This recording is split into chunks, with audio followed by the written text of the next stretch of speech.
لە 2010 لە بازاری مۆبایل توانی بە پێش کۆمپانیای ئاپڵ بکەوێتەوە، توانی ببێتە دووەم پرفرۆشترین براندی مۆبایل لە تەواوی جیهان. ئەو کۆمپانیایی 108 میلیارد دلار داهاتی هەیە کەچی ئاپڵ خاوەنی تریلیۆنێک دۆلارە. ئەو کۆمپانیایی بە مەترسیدارترین براند بۆ سەر داهاتووی کۆمپانیای سامسۆنگ دارەندرێ، کۆمپانیای هواوی. بە ئینگلیزی واوی یان هواوی، بە عەرەبی هەوایی، بە زمانە ڕەسەنەکەی چینیش خواوی.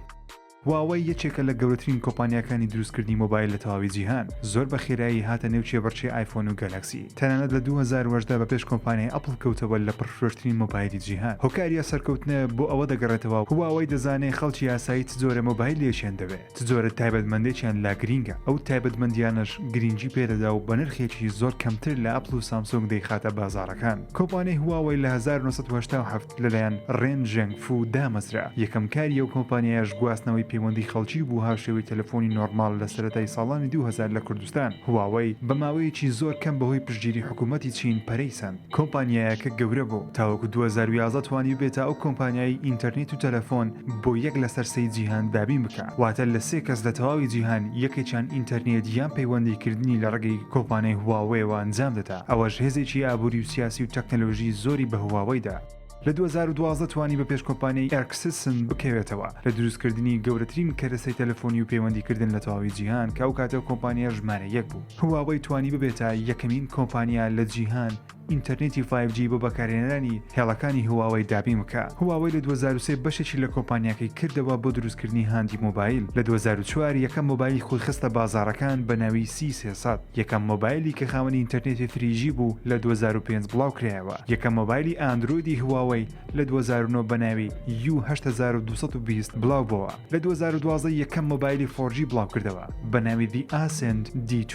لە 2013 براندێکی نوێی مۆبایلی زیرەکی ئاشکرا کرد بە ناوی ئۆنەر، کە یەکێکە لە سەرکەوتووترین براندەکانی کۆمپانیای هواوی. هواوی لاپتۆپ دروست دەکات، مۆدیۆم ئینتەرنێت، فلاش، داتابیس و چەندان بابەتی دیکەی زۆرازۆری تەکنەلۆژی. تا 2017 هواوی نەیتوانی چێبڕچێ مۆبایل لەگەڵ سامسۆنگ و ئاپڵ بکە، بەڵام لە 2017 کۆمپانیای هواوی گۆڕانکاریەکی هەر گەورەی بەسەرداهات، توانی سود لە حکوومەتی چین وەربگرێت. کاتێک حکوومەتی چین فرۆشتنی ئایفۆنی لە وڵاتی چین زۆر ئەستەم دەکرد، بۆیە ئەوەی وڵاتی چین لە شەڕێکی بازرگانی گەورەیە لەگەڵ کۆمپانیای ئەمریکیەکان. هواوی ئەمەی بە دەرفەت زانی، بۆیەش هەڵسا بە پێشخستنی بازاری مۆبایلەکانی. چەندین مۆدێڵی هەرزان و گرانبەهای خستە بازارەکانی چین. بازاری چینیش گەورەترین بازاری مۆبایل لە تەواوی جیهان. ساڵانە پێشبینی دەکرێت لە 150 بۆ 350 میلیۆن کەس لە چین مۆبایل بکڕن. بۆیەش ئاپڵ و هواوی لە چێبڕچێکی زۆر گەورە بوون لەسەر داگیرکردنی ئەو بازارە. بە یارمەتی حکوومەتی چین، هواوی توانی لە 2018 بازاری چین لە ئاپڵ داگیر بکات بە فرۆشتنی هەمان تایبەتمەندیەکانی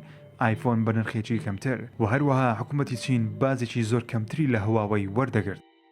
لەو شەڕە گەورەی نێوان ئاپڵ و هواوی، کۆمپانیای سامسۆنگ گەورەترین زیانی بەرکەوت. هەرچەندە سامسۆنگ لە 2018 لە پلەی یەکەمی پرفرۆشترین مۆبایلی جیهان مایەوە، بەڵام پرفرۆشترین مۆبایلەکانی سامسۆنگ گەلاکسی S و گەلاکسی نۆت نەبوون، کە دوو لە باشترین مۆبایلەکانی سامسۆنگ و سامسۆنگ هەموو هەوڵێک و ئۆفەرێک دەدا تا بفرۆشرێن، بەڵام گەلاکسیە هەرزانەکان بوون وەکو A50.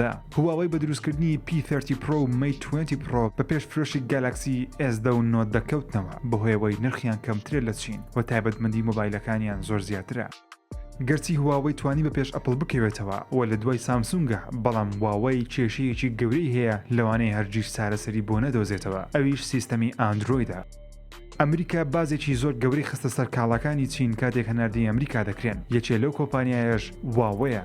ڕاستە بازاڕی هواوی لە ئەمریکا نییە، پێویستی بە ئەمریکا نییە، بەڵام هواوی پێویستی بە ئاندرۆیدە کە لەلایەن گوگڵەوە بۆی دابین دەکرێت، چونکە بەبێ سیستەمی ئاندرۆید هواوی ناتوانێت بازاری پڵەیستۆری هەبێ، ئەپەکانی گوگڵ، جیمیل، یوتیوب و چەندانی دیکە لەسەر مۆبایلەکانی دابنێ. ئەمە وەڵامێکی زۆر گەورەی ئەمریکا بوو بۆ هواوی و چین، و مشتومڕگەوەش هەیە حکوومەتی چین لە ڕێگەی مۆبایلەکانی هواوی خوڕی لەسەر بەکارهێنرانی ئەو مۆبایلە دەکات. هەرچەندە هواوی ئێستا خاوەنی سیستەمێکی تایبەت بەخۆیەتی بە ناوی هارمۆنی OS، بەڵام ئەو سیستەمە نەک نزیک نییە، بەڵکو زۆر دوورە لە ڕکابەری ئاندرۆید و iOS، و ئاپڵ و گوگڵ هەموو هەوڵێک دەدەن ئەپەکان نەخرێنە ئەو سیستەمە.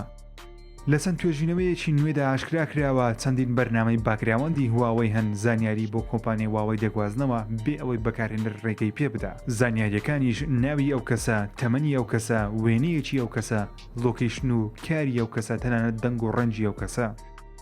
بەوەی پاڵپشتی حکوومەتی چین و بازارە گەورەکەی ڕۆژهەڵاتی ناوەڕاست و هیندستان هواوی ئێستا براندێکی گەورەی جیهانیە بەڵام ئەو شتەی واوی تا ئێستا نەیتوانیوە بەدەستی بهێنێ متمانە و باوەڕی بەکارهێنەرانێتی کە ساڵانە یان 200 جارێک مۆبایلەکانیان بگۆڕن بۆ نوێترین هواوی هاوشێوە بەکارهێنەرانی ئەپڵ و سامسۆنگ لە 2019 ئەپڵ بە پێش سامسۆنگ و هواوی کەوتەوە بە فرۆشتنی آیفۆن 10R سامسۆنگ بە گالاکسی ئەیدا زۆر لە پێش هواویدایەوە 2018 ساڵێکی گەورە و گرنگ بوو بۆ هواوی بەڵام 2019 پێچەوانە بوو ساڵێکی قورس و هەستەم بوو.